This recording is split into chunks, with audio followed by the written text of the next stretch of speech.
ఉద్యోగుల health స్కీమ్కు 1.5% cut GO జారీ చేసిన ప్రభుత్వం. వాళ్ళ యొక్క మూల వేతనం బేసిక్ నుంచి ఆ 1.5% అమౌంట్ని కట్ చేస్తారట హెల్త్ స్కీమ్కి. రీసెంట్గా ఏదో బ్యాంకులతోని వీటితోని ఇన్సూరెన్స్ సంస్థలతోని ఒప్పందం కుదుర్చుకున్నారు కదా. రవీంద్ర భారతిలో సభ జరిగింది. ప్రమాద బీమా ఇది హెల్త్ స్కీమ్, ఇదేమో రవీంద్ర భారతిలో జరిగిందేమో ప్రమాద బీమాకి సంబంధించి, ఇదేమో హెల్త్ స్కీమ్ అనమాట. EHS employees health scheme GO జారీ చేసిన ప్రభుత్వం. జూలై 15వ తేదీ నుంచి ఈహెచ్ఎస్ అమలు.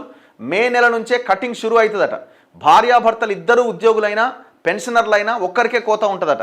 ఇప్పుడు వైఫ్ అండ్ హస్బెండ్ ఇద్దరు గవర్నమెంట్ ఎంప్లాయీస్ అనుకోండి, సో ఒకరి దాని నుంచి కట్ చేస్తారనమాట, ఒకరి శాలరీ నుంచి. రాష్ట్ర ప్రభుత్వ ఉద్యోగులు పెన్షనర్ల ఆరోగ్య భద్రతకు సంబంధించిన ఉద్యోగుల ఆరోగ్య పథకం అమలు కోసం మార్గదర్శకాలు విడుదల చేస్తూ ప్రభుత్వం జీవో ఇచ్చింది. ఇకపైన ప్రతి ఉద్యోగి మూల వేతనం లేదా పెన్షనర్ల మూల పెన్షన్ నుంచి అంటే బేసిక్ నుంచి ప్రతి నెల 1.5% 1.5% మొత్తాన్ని ఈహెచ్ఎస్ హెల్త్ ఫండ్కు చందా కట్ చేస్తున్నట్లు ప్రభుత్వం ప్రకటించింది. ఈ హెల్త్ స్కీమ్ను జూలై 15వ తేదీ నుంచి అమలు చేయాలని నిర్ణయించింది.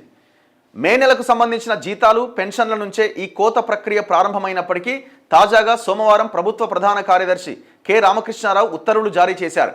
ఈ చందాల ద్వారా ఉద్యోగుల వాటాగా 528 కోట్లు సమకూరుతాయట. రాష్ట్ర ప్రభుత్వం కూడా అంతే మొత్తం ఎంప్లాయీస్ హెల్త్ కేర్ ట్రస్టుకు జమ చేస్తుంది. ఇలా జమ అయ్యే 1056 కోట్ల నిధులతో ఉద్యోగులకు ఎంపానెల్డ్ ఆసుపత్రుల్లో వైద్య చికిత్సలు అందిస్తారు. నిధుల కోత విధానంలో ఉద్యోగుల సంఘాల నుంచి వ్యక్తమైన పలు సందేహాలకు ప్రభుత్వం ఉత్తర్వుల్లో స్పష్టతనిచ్చింది. భార్యాభర్తలిద్దరూ రాష్ట్ర ప్రభుత్వ ఉద్యోగులుగా పనిచేస్తే వారిలో ఎవరో ఒకరిగా ఉద్యోగిగా ఉండి మరొకరు పెన్షనర్ అయితే ఒక్కరి జీతం నుంచే మాత్రమే సొమ్ము మినహాయిస్తారట. అంటే రాష్ట్ర ప్రభుత్వంలో ఒకరు ఉద్యోగి ఒకరు పెన్షనర్ అయినా ఇద్దరు ఉద్యోగులైనా ఒకరి నుంచే కట్ చేస్తారట. అలాగే ఒక వ్యక్తి సర్వీస్ పెన్షన్, కుటుంబ పెన్షన్ అంటే భర్త లేదా భార్య మరణానంతరం వచ్చేది, ఇలా 2 పెన్షన్లు పొందుతున్నా సరే ఒకరి నుంచే కట్ చేస్తారట 1.5%.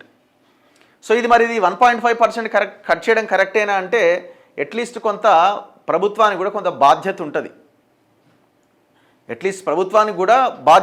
ఒకవేళ మీరు గవర్నమెంటే కట్టాలి అనుకోండి, ఇక వాళ్ళు గతంలో ఈహెచ్ఎస్ ఎట్లుండే చూసినాం కదా. EHS JHS journalist health scheme అని పెట్టిరు. అవి 4 గీక్కోవడానికి కూడా మనకి రాలే. సో మన అకౌంట్ నుంచి కూడా ఎంతో కొంత కట్ చేస్తే వాళ్ళకు కూడా ఒక భయం అనేది ఉంటుంది. ఇది హెల్త్ స్కీమ్ అనేది చాలా ఇంపార్టెంట్. ఇది ప్రతి ఒక్కరికి ఇప్పుడు మన లైఫ్ స్టైల్స్ కారణంగా ప్రతిరోజు ఏదో ఒక సందర్భంలో నెలకో 2 నెలలకో సంవత్సరానికో హాస్పిటల్లో చేరాల్సిన పరిస్థితులు వస్తున్నాయి. సో మన తిండి అట్లున్నది. కాబట్టి ఈ హెల్త్ స్కీమ్ అనేది ప్రతి ఒక్కరికి ఇంపార్టెంట్.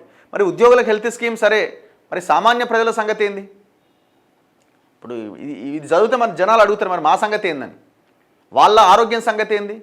ప్రభుత్వ వైద్యాన్ని ప్రజలకు అందించాలి. మరి ఉందా ప్రభుత్వ వైద్యం? ఉందా ఈ రాష్ట్రంలో?